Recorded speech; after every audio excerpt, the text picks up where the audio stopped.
I think if you're looking for who is the most influential philosopher of the internet, who sort of laid down the way Silicon Valley thought, at least in its more idealistic era, the person you come up with is Stewart Brand. Brand has one of these amazing lives where he seemed to be present, at least for a part of the culture, at almost everything that mattered. There in the 60s, in the moment of the hippies, in a $20 a month apartment in San Francisco with other beatniks. There at the mother of all demos that creates much of the structure for modern computing, that foresees many of the places we're ultimately going to go. They're creating The Well, one of the earliest online communities. There with the Whole Earth catalog, which Steve Jobs describes as an early inspiration for what we now think of as the internet. When I was young, there was an amazing publication called the Whole Earth Catalog, which was one of the Bibles of my generation. It was created by a fellow named Stewart Brand, not far from here in Menlo Park, and he brought it to life with his poetic touch. It was sort of like Google in paperback form 35 years before Google came along. It was idealistic, overflowing with neat tools and great notions. A list of all the places Brand was and all the things he influenced, from the clock of the long now to his long-running correspondence with Brian Eno. It is very, very long. And along the way, Brand has been writing these very beautiful, unusual books, not just the Whole Earth catalog, but How Buildings Learn in 1994, which I love, and if you've not read, you really should. And then most recently, this book, The Maintenance of Everything, Part 1, which explores something many of us would rather avoid, the constant and almost spiritually important work of fixing our cars, of doing home repairs, of caring for each other.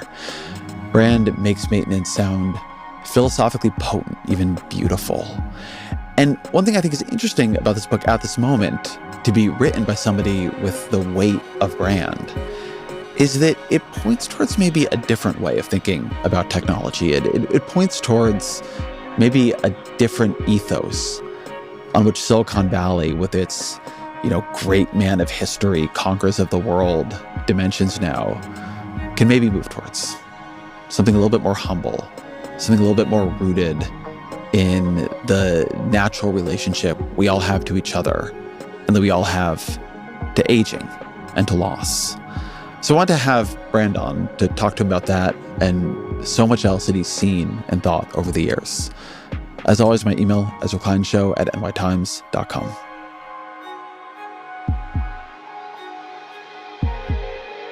Stewart Brand, welcome to the show. Well, thank you, Ezra. Glad to be here. I want to start a little bit back in your history. In the 1960s, you were part of a movement that got called the Back to the Landers, communards. What was that? Hippies? What was that? How would you describe the vision there for society? For various reasons, a whole lot of people, basically in college, in the early 60s and on through into the early 70s, thought they needed to reinvent civilization. The 50s had been so successful, they became kind of bland. And the beatnik poets who preceded us showed a kind of a revolutionary path of going wild and going deep. And so we figured out ways to go wild and go deep. Many dropped out of college. Drop out where? Well, they decided that since civilization had to be reinvented, they would do with the gathering of their cohort, of the people same age as them and their peers, and go off basics. So they go back to the countryside and farm and build their own buildings and have their own rules and start over. They all failed. But the communists were highly educational. We learned that free love isn't free. We learned that if you expect the women to do all of the really hard work of like pioneer women used to have to do, carrying the water and cooking the meals and taking care of the kids and doing everything else while the guys were building domes and other interesting buildings. Another thing that we discovered was that the countryside is actually kind of boring, especially if you don't connect with your neighbors, which we did not, mostly. And so we fled back to the cities.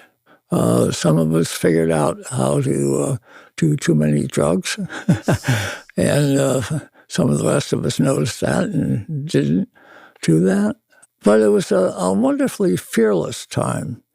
We undertook wild and crazy things. We had this aesthetic of the most wonderful adventures you could with the least amount of money that you could. And you have to be creative under those circumstances. So that was the hippies. And the Whole Earth Catalog was speaking in a way to the fact that these were college dropouts who didn't know how anything worked. They had not been raised on a farm or a ranch. How would you describe what the Whole Earth Catalog looked and felt like to somebody who's never seen one? It was pretty big. Actually, bookstores complained about it because it's about as big as a laptop now, basically folio-sized. And thicker than a laptop now. I've seen them. It's big. Oh, yeah. By the time we did the so-called next Whole Earth Catalog, it was several pounds of everything. But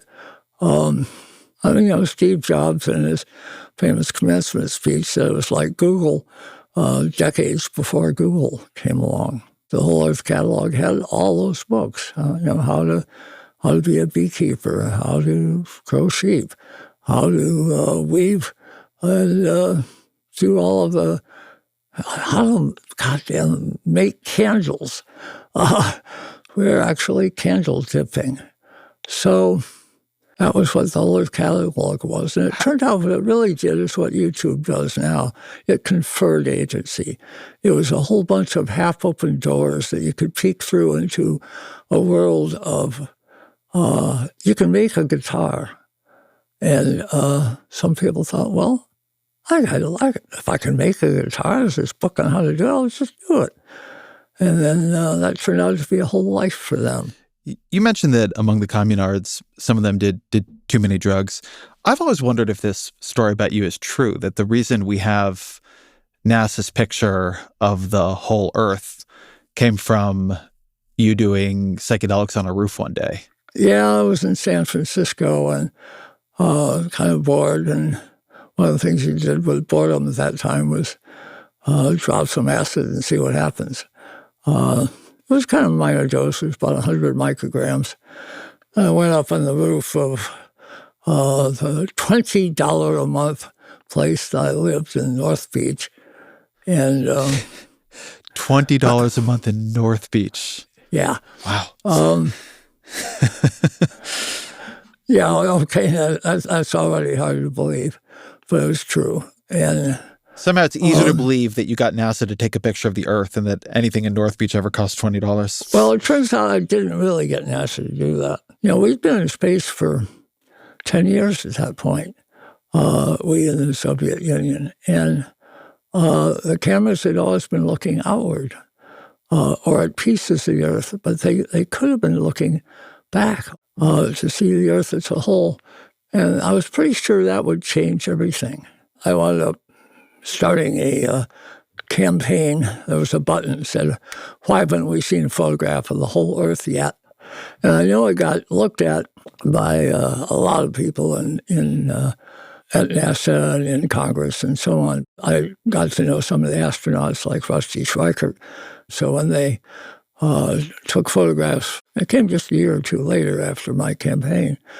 Got it. Cause and effect. It was a little coincidental. You had the idea on the roof, but it didn't. The roof is not what led to the picture. I think that's correct.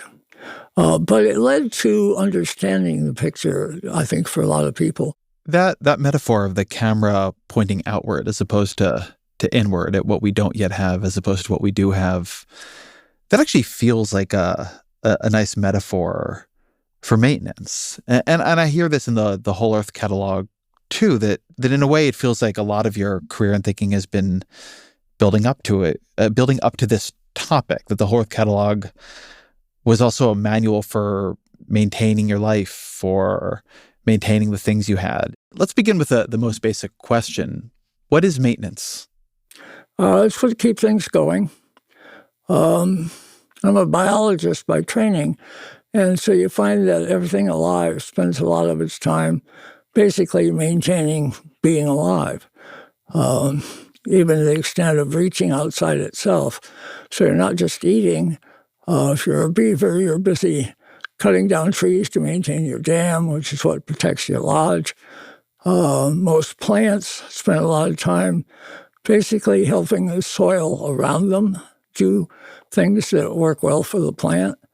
And the soil itself is alive. And we're always maintaining our bodies. We maintain our vehicles and our houses and homes and cities that we live in. And we're catching on that civilization is something to maintain as a whole. And even the planet, we've now stepped up to terraforming. So we've been terraforming badly, and we need to terraform well. So the levels of maintenance are enormous, and the constancy of it is a given. How did it come to occupy so much of your mind? Because I'm a bad maintainer. I brushed my teeth when I felt like it, and consequently I lost quite a few. And looking into the things that you're not good at, especially intellectually, I think is one way to stay young, because you got a beginner's mind. And but I did grow up with a father who was a do-it-yourself kind of guy with a big bench in the basement, and I had a bench in the basement, and we were, as you know, many software programmers began by building Heathkit radios and stuff. Well, that was me too. I was building Heathkit radios. You grew up in a time when the technologies we use were more intelligible. And something you track in the book is that some of them were designed to be that way. One of the really interesting stories you tell, that I hope you could tell here, is about the Ford Model T versus the Rolls-Royce. I'd known about the Ford Model T. I didn't realize the Rolls-Royce was a contemporary. So tell me about the difference between those two cars. Well, they both began basically in 1908. And Ford was building a car that could manage American driving when it was all dirt roads. And so it had to be pretty rough and ready and rugged and robust. And he'd figured out interchangeable parts by then so they could manufacture cheaply. Rolls-Royce went the other way, which was to have a car so perfectly tuned with every part filed to exactly fit with all the other parts around it. And it was really, really reliable. It would always run. The Rolls-Royce, you couldn't do maintenance yourself because everything was so perfectly tuned and assembled that you would have to take it back to Rolls-Royce to do any upkeep on it. But if you got a Model T, it was basically just a platform for adding things that you wanted and doing the repair yourself. Just to get it to run, you had to do maintenance. There's a dimension of the way you describe what that made possible in the Ford, which is it became, as you say, a platform. It became a space of creativity. People sold all these kits to change what the Model T was. And it struck me reading this, and you're very intertwined in the history of Silicon Valley, that it had a lot of the feeling of early technology, which people could hack and alter and add to in all kinds of ways, versus later technology where you got to jailbreak an iPhone to do anything with it, where we now have AI systems, maybe we'll talk about this, we don't even really understand what's happening inside of them.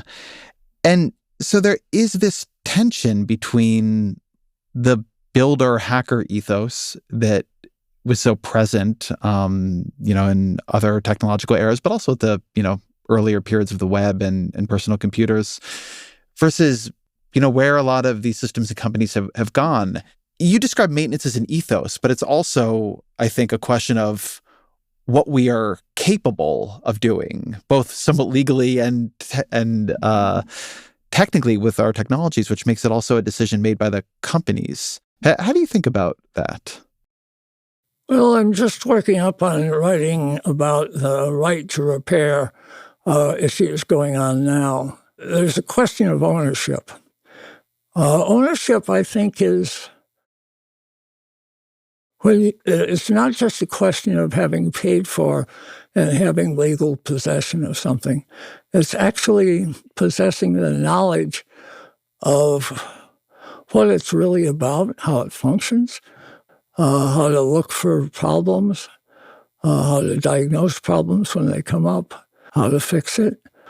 And doing maintenance on something is basically how you really take ownership of it and enter it into your, not just physical life, but your mental and social life. So this will be another thing that the coming of AI, I think, is going to raise another level of discourse on. Because one of the things software engineers are always trying to do, they hate doing endless, simple maintenance, taking care of dependencies and stuff like that. And they call it toil. Good word. And they try to automate it, get ahead of, so that the system can be made capable of seeing when a problem is coming and immediately get itself to go around it. And I'm sure that AI is going to bring many more levels of that. That's the upside. The downside is you spend more and more of your life arguing with robots because, we have a theory of mind. So you and I are talking, and we each have a pretty good idea of what the other's doing and mentally. With the AIs, that's not the case. And they're all different. So in a way, we're dealing with all these new species who talk our language, but they come from a different frame in some deep respects. And I think that AIs are going to teach us more about being human, because we're going to see what a not quite human is like, and getting more and more acquainted with the difference. Let me pick up on the AI question. Something that you write about in Maintenance of Everything, and in this section you're quoting the philosopher Matthew Crawford, is that there is a necessity to the intelligibility, is a word that gets used, of the things we use. And when I read that, I was thinking about a moment I had with one of your creations that relates to AI, which is, you mentioned the Whole Earth Catalog, which is this remarkable, I mean, you can describe it maybe, but this remarkable deep catalog of all these tools and ways to fix things and ways to know about things and to create, a whole life in a do-it-yourself way. And the first place I ever saw one physically was in the offices of OpenAI when I visited them before ChatGPT. This is probably 2021 or 2022. And I remember thinking that there was something almost ironic about this catalog that was so dedicated to making the world intelligible at this place where they were explaining to me that they didn't understand the fundamental center of how their systems worked, that they were creating something that one of its most fundamental characteristics was unintelligibility. And as somebody who's just been around Silicon Valley a long time, I wonder what you make of that. As somebody who cares about whether or not we understand things well enough to work on them, we are now, all the energy is creating things we don't understand so we can offload more of our work onto these systems we don't understand in a way that I think is also going to change who we are and what we are as human beings. Well, this is, so AI is moving very fast and is solving a whole lot of problems. And of course, it is creating a whole lot of new problems. They're kind of alien intelligences in a way. And one of the good things that happened with large language models is they train basically on human communication. And so they are, in that sense, intelligible as human intelligence. how it actually functions in there in terms of the extreme niceties of what's going on down at the bits and bytes level is not so intelligible. But so far, we're kind of making them in real imitation of human communication and, to some extent, human thought. It's going to move beyond human thought pretty quickly. And it's certainly reaching out in terms of data space much wider than any human can in a much shorter time. And that fact alone puts us feeling like redwood trees trying to communicate with a hummingbird. They're linked. They live together, and the hummingbird maybe lives in the redwood tree, but the redwood tree isn't capable of paying much attention to who's in its branches or how fast they're moving. And so we're introducing new kind of pace layers into the world we live in. And it's cellular. The brain moves really quickly in these computers because they don't have to use chemicals the way our brain does. They go a lot faster. We can engineer at these levels more than we can understand. I think that part of being a human society now is having a range of specialists that understand these things at depth, that can speak up and say, well, here's what we're pretty sure is going on. I guess my question on this, and I'm going to be thinking about that redwoods and hummingbirds analogy for a little bit, is what role maintenance and the associated virtues and knowledge have in a world where technologically it's requiring now so much sophistication and specialization to understand things, and some of them, like AI, we don't even the people making it can understand. A lot of the examples in the book, which I often found very, very moving, are sailboats and Model Ts, and even if somebody was precision calibrating every single bolt in the Rolls Royce, somebody knew what those bolts did. Yes. And in that way, this book struck me as almost countercultural, that it was arguing for virtues that it feels our society is pulling further away from. I try to take a position of never shaking my finger and saying, you should brush your teeth, you should change your oil, you should, be a nanny to your behavior. You child, wake up and be a grown-up and take care of things.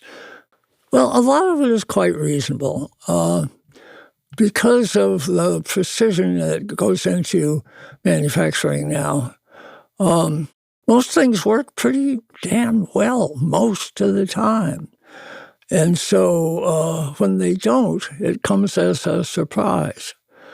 It's been a while since we bought it, or since we first started renting it or whatever.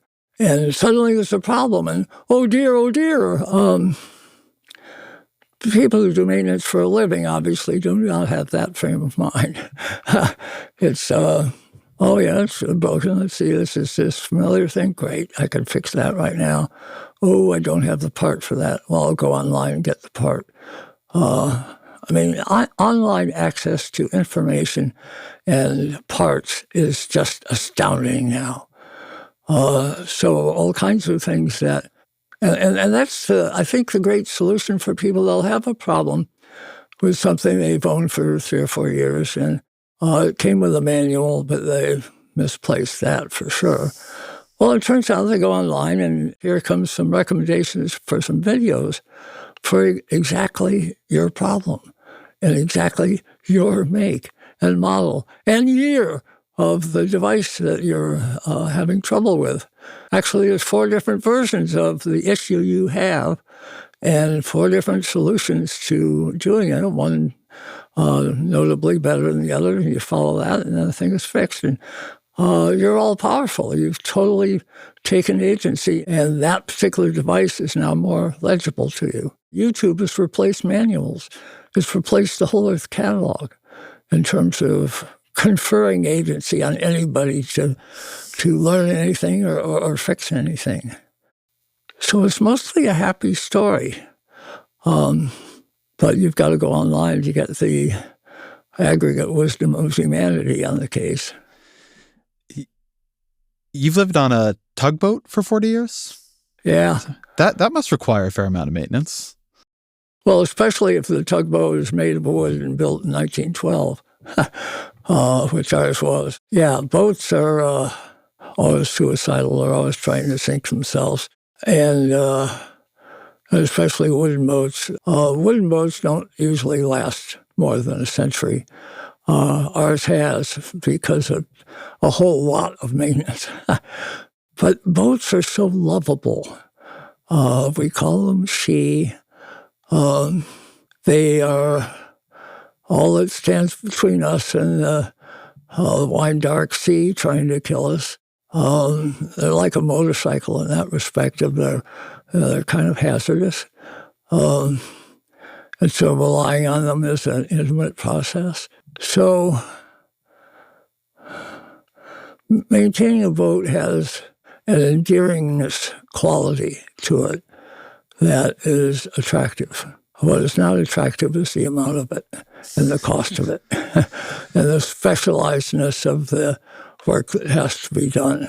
It's like living inside a beautiful violin where all of the curves and all of the nuances are very carefully crafted. And replacing parts crafted in that detail takes some doing. But it's worth doing. One thing I enjoyed about the book is the way that it recasts work that can be described or thought of as tedious as almost a spiritual practice. You write, treat the boring task as a ritual, alive with aesthetic nuance and a welcome respite from the clamor of thinking. Find your own contemplative practice. Tell me about that idea of maintenance as a contemplative practice. Well, I can't do meditation. I get bored. But people who do meditation sort of embrace the boredom and utilize it as a way to at least calm their mind and maybe center their mind on something that they don't usually go to mentally. And often things of maintenance are done by Japanese with a great deal of ceremony. You know, just changing the lights of a street lamp. There's guys in uniform. They have a special routine they do with a ladder where they go up the pole and kind of do a little formal thing at the beginning and another little formal thing at the end. And it turns a simple task into a somewhat more complex dance. Moving together in time is one of the profound things that humans have been doing for a very long time. So ritual is one way to make really, really repetitive maintenance less onerous. The other dimension that struck me as interesting when I read contemplative practice is that there's a lot of ideas about thinking in the book. And you know, you quote quite a lot from Zen and the Art of Motorcycle Maintenance, which is a classic book. I was also very struck in the first chapter, you're writing about this sailboat race. And you talk about a sailor thinking about how to fix a problem on his boat and forcing himself to think for 2 days before acting because, quote, I did not want to crystallize my thinking prematurely. And I really liked that line, did not want to crystallize my thinking prematurely. Tell me about maintenance and speed, maintenance and rhythm. It comes up often in the motorcycle part of the book as well, about not moving too quickly. Well, one of the problems with repair is it's a trauma for the system that you're trying to fix. And it's easy to get things wrong. So a couple of years ago, they were in the process of doing maintenance on the Notre Dame steeple, the tallest part. It was kind of rotted out. They were doing work there because they were up there doing stuff that introduced flame in an area that then took off and burned down the cathedral. Chernobyl, they were doing just a routine maintenance and were careless and it got out of hand. So this is reason to be cautious and take thought, often for diagnosing the problem. In that particular case, Bernard Moitessier had a steel boat that was pretty much waterproof. But he had a collision with a ship that bent the bowsprit 20, 25 degrees off. It meant that a storm might take down his whole rig because it was no longer symmetrical. And so he knew what the problem was, but how could he fix it by himself at sea? And that was where he took the advice he had heard from other maintainers. Don't just jump at a solution because you might make the problem worse. Think through the solution, disrupt the system minimally in the process of figuring out what needs to be fixed, fixing only that, and then backing carefully out so the rest of the system doesn't get disrupted. It's a highly intellectual process, doing diagnosis and repair.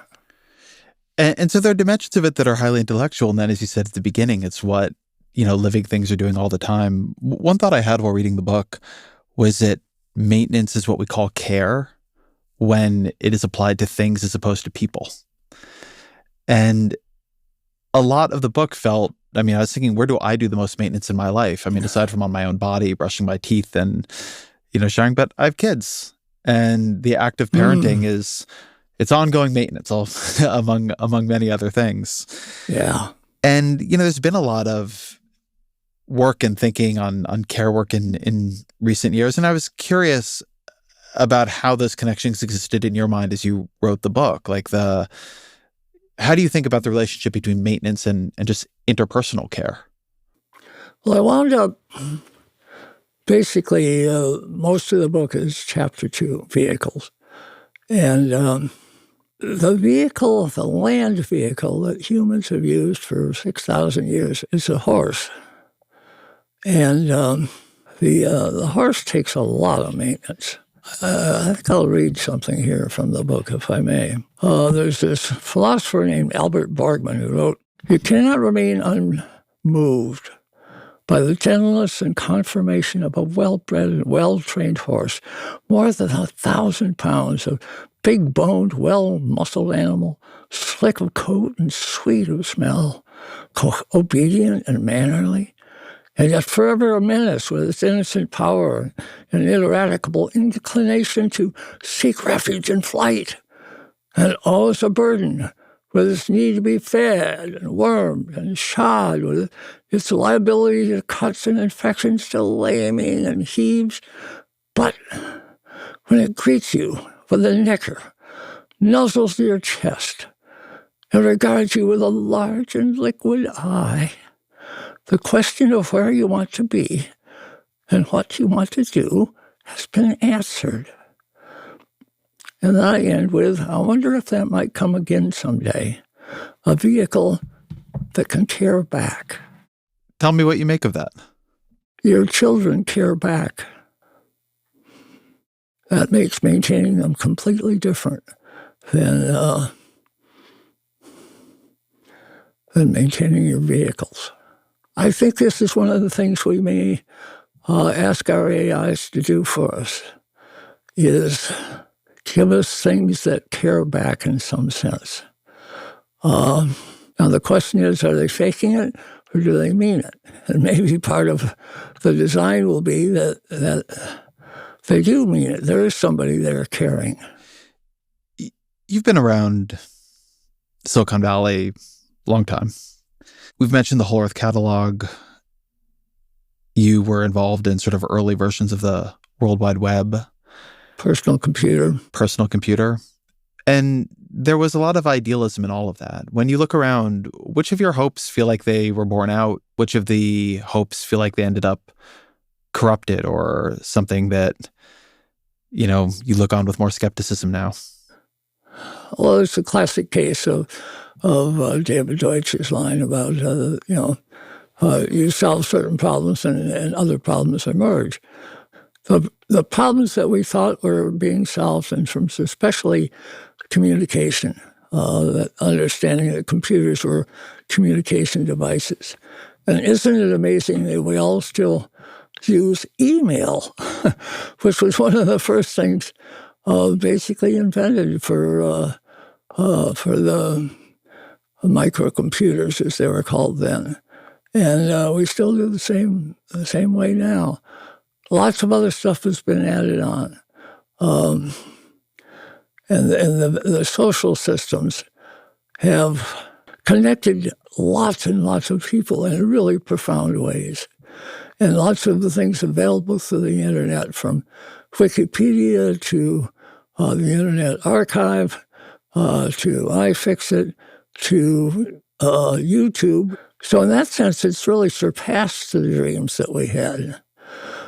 But then, of course, it introduced problems that we didn't completely anticipate. The very first social media started to have flame wars, started to have these people being rude to each other because they were not in the same room, and nobody could punch anybody. And they could gang up on each other. And things like that started to become semi-pathological online. But it was sort of like when advertising was explored way back when. It became more and more persuasive and interesting. And then with AdSense on Google, it wasn't just, as Nicholas Negroponte used to say, it wasn't just advertising as noise, it was advertising as news that, was focused on your expressed interests. And then that felt like, well, that was an invasion of our privacy, that it knew what I was interested in. In some cases, that's not welcome. But in other cases, oh, yeah, I didn't know about that thing. Thank you for letting me know. Except nobody ever thanks it. But they do act on it. And so that's what keeps these things going.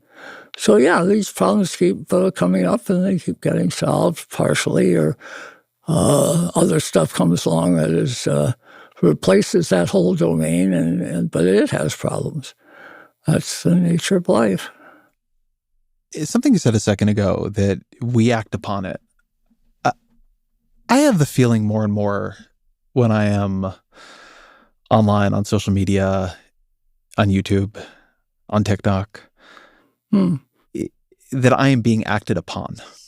You open up the Whole Earth catalog and you are the person turning the page.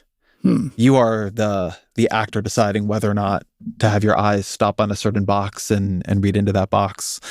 I mean, the tagline that was so beautiful of the Whole Earth catalog was, "We are as gods and we might as well get good at it." And, the internet emerges and, you're typing search terms into Google and you're using your bookmarks and you're looking through your email. And over time, things have become algorithmic, and you can feel the systems sort of like moving around you and trying to figure out what you're interested in. And then you linger on something and then it starts serving you a lot of it. And obviously people enjoy it on some level, or they wouldn't use the systems. But I do wonder how they're changing us. I mean, so much of the message, it feels to me, of, early computer thinking, early web thinking, was about the user and what they could do and how empowered they would be. Mm-hmm. And increasingly, it feels like we are being given many, many offers to be sometimes wonderfully disempowered. But particularly the way the systems use our attention now, it does feel like the volition has shifted. It feels like the decisions are being made in some way you can't quite figure out. I think you knew Marshall McLuhan back in the day. I did. And, a lot of his ideas about how different ways of structuring a medium change the person using it, feel very relevant here. I'm curious if you think that's true or if that feels overstated to you. Well, have you had Cory Doctorow on your show? Yeah, we had an episode with Tim Wu and Cory Doctorow that just came out recently. Excellent. So he's quite right. There's a lot of what he calls gentrification that has happened to various entities where basically sponsored content comes more and more in front of the content that you're asking for. And it's on Amazon, it's on Google, and so on, when you do a keyword search. But now with Google, I use their Gemini 3. And it's not so much a search for a word string anymore. It's a search for, tell me about this subject, please. It is drastically great. For example, in part 2 of the book, there's a whole section on John Deere, where they went from one of America's oldest companies that was absolutely revered by its customers to the poster child for right to repair because its customers were so furious at it for forcing them to delay getting fixes to their machines, and the whole business of a farmer being able to fix everything turns upside down, and they had to go through the corporation and the dealerships. And they just hated that. So I asked Gemini 3, how can I find out what the argument was within John Deere, within the company? And it said, well, you'll find it with their stockholders, and take a look at Reddit, where you will find people who either used to work there or still work there, telling the secrets of what's going on behind the scenes. So thanks for AI. I hadn't really thought of those two ways to look inside the company. And it turned out that nobody was speaking up for the customers inside the company. This gets to me to a question we were sort of circling earlier. I mean, right to repair, it, among other things, is a legislative idea. It would be potentially legislation that the government would pass saying companies have to do this. And one thing I was thinking about in the book is it is treating maintenance often as a question of our knowledge about the things we are caring for. But it is also a question of, first, whether the companies that make those things have made those things open to care, right? Open to maintenance, whether you can get into the system, whether you can get into the innards. They do not want you getting inside an iPhone. And second, because often, as you say with John Deere, the company would make more money by just having you replace, these technologies on a structured timetable. Whether or not society, government comes in and says, we actually are going to force you to make maintenance something people can do. So as you're thinking about right to repair, and as you've been around technology for a long time, do you think it is something we should pass? Do you think that if we're going to make maintenance a social value, it's something the government has to insist that the companies permit? Yes. Yeah, and there's already some laws in place in places like Massachusetts and Colorado. It's moving pretty quickly. And some companies are getting out in front of it. So I have a Tesla, and Tesla is somewhat ahead of this one. They sort of fought back for a little while and then realized, screw it, we've got all this information about your vehicle, and we'll share it with you. And there are lots of companies like Patagonia that, have whole videos teaching you how to repair their garments. And so it goes. Some of this can get sorted out in the marketplace. But some companies have such a kind of grip on their field, and John Deere is one of them, that they don't feel they have to worry about competition. So, and if that's the case, that's where the government usually does need to step in. So if somebody read this book and they wanted to make regular maintenance more of a part of their life, but didn't quite know how or where, didn't feel like they had anything obvious to fix, but see this as a virtue, a skill, a discipline, where do you advise them to start? How do you weave this into a life in which you're not used to thinking about your possessions or even yourself in this way? Have a child. That's a big commitment to just learn about maintenance.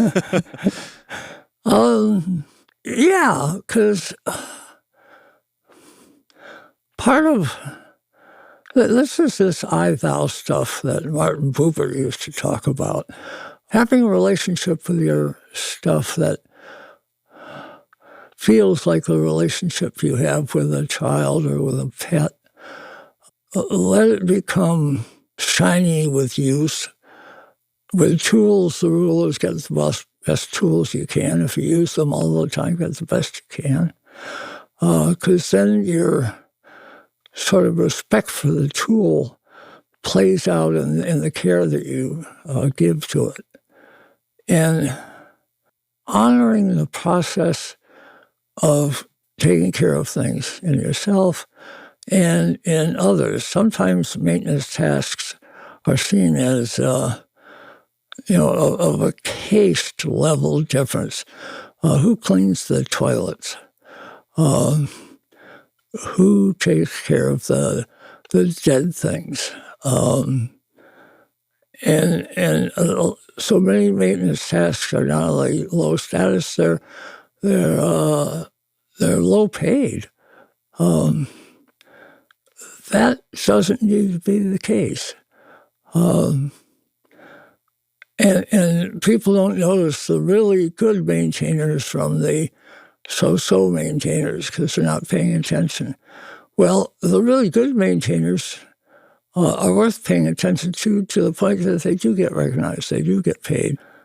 And basically honored as sort of the way we honor librarians or libraries. These are actually the pillars of civilization.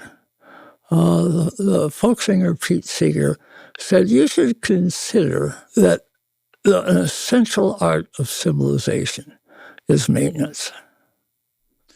When I was asking you what led to the writing of this book, you said that maintenance is something that you yourself are not very good at or have not been good at traditionally. So since immersing yourself in it, both in terms of its, technical questions and its spiritual and personal questions, how has your relationship to maintenance changed? What do you maintain that maybe you didn't before? What have you found as ways to do it that, were not true before this project? I'm 87 years old. Guess what? By the time you're in your 80s, just being old is a half-time job. By the way, in maintenance theory, this is called the bathtub curve. Like with a building, when it's brand new, there's lots of problems. But then they sort of even out, and you can kind of plug along and just stay ahead of the maintenance, it'll be okay. But then when it gets pretty old, especially if it's a wooden building, problems increase. So the bathtub is high maintenance at the beginning, it levels out, and then high maintenance toward the end. When you're in your 80s, you're toward the end. Generically, or probably genetically, I'm somewhat of an optimist.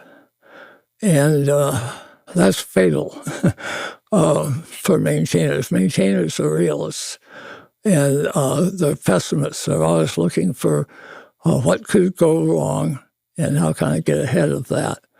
Or they hear a questionable something, and where I might say, I don't think that's serious. A maintainer says, that sounds like it's serious. So there's a whole attitude issue that one becomes aware of. And my shortcoming is I'm an optimist. I think that's a good place to end. So as our final question, what are 3 books you'd recommend to the audience? I recommend David Deutsch's The Beginning of Infinity. It's basically optimism at a cosmic level. And it's full of the realization that there are always problems and there are solutions. And that goes on infinitely. You're always at the beginning of infinity when it comes to that. I recommend a book by Simon Winchester called The Perfectionist, How Precision Engineers Created the Modern World. And then I wound up revisiting when I did a section on manuals, and so the great manuals of history. One of them, by the way, was the Model T manual, that the first thing you do when you open the book, it says, here's how to completely dismantle your Model T, all the way down to every nut and bolt, and put it back together. But the one I was looking at was Diderot's Encyclopedia, which had diagrams basically of how all the trades and crafts of the 18th century actually worked. But the French Revolution shot down all of the kind of rational optimism that was in that book. The Scottish Enlightenment, they were very impressed by, and they all studied Diderot's Encyclopedia, and they came up with their own encyclopedia called the Encyclopedia Britannica, which went from strength to strength for 100 years. And basically the Scottish Enlightenment was the source of our Constitution, which was an Enlightenment document, of our Declaration of Independence. And that's what really needs to be maintained if we want to maintain civilization and the planet well, is the engagement with science, with engineering, with open discourse, with replacement of political leaders without bloodshed. Basically, dealing with problems in a way that we honor that they can be corrected and that there will be other problems. And being comfortable with that and moving with that and being as intelligent as we can be and managing all that. So those 3 books are what I recommend. Stewart Brand, thank you very much. Thank you, Ezra.